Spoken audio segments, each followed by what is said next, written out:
পদ্মা সেতু বা শাহজালাল থার্ড টার্মিনালের মতো আন্তর্জাতিক মানের অবকাঠামো তৈরিতে বিদেশের ওপর নির্ভরতা বাদ দিয়ে নিজেদের সক্ষমতা প্রমাণের তাগিদ দিলেন বাণিজ্য উপদেষ্টা শেখ বশিরউদ্দিন।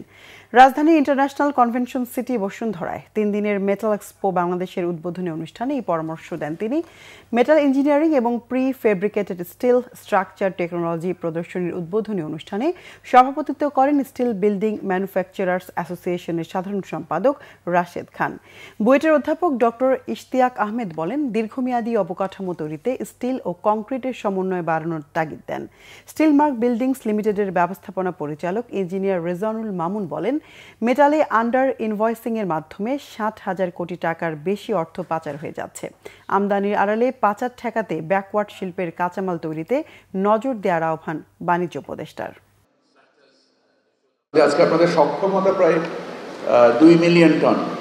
আমি যদি ধরে নিই যে 1 মিলিয়ন টন আপনারা ব্যবহার করেন, আমি যদি সেটাকে মনিটাইজ করি অ্যাটলিস্ট 200 টাকা করে কেজি ধরলেও প্রায় 20,000 কোটি টাকার একটা ইন্ডাস্ট্রি।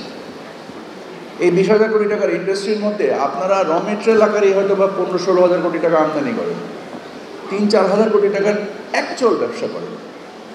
এই 3-4 হাজার কোটি টাকা ব্যবসা করার জন্য সকলেই একটা কম্প্যারিটিভ এনভায়রনমেন্টে একজনের সাথে আরেকজন প্রতিযোগিতা করছেন। কেন আমরা স্লোলি একটু ব্যাকওয়ার্ড ইন্টিগ্রেশনের দিকে তাকাচ্ছি না? কেন আমরা বলছি না যে না ঠিক আছে, একটা 10,000 কোটি টাকার স্টিল ইম্পোর্ট বা 15,000 কোটি টাকার স্টিল ইম্পোর্ট হয়, এটা আমরা নিজেরা বানাবো।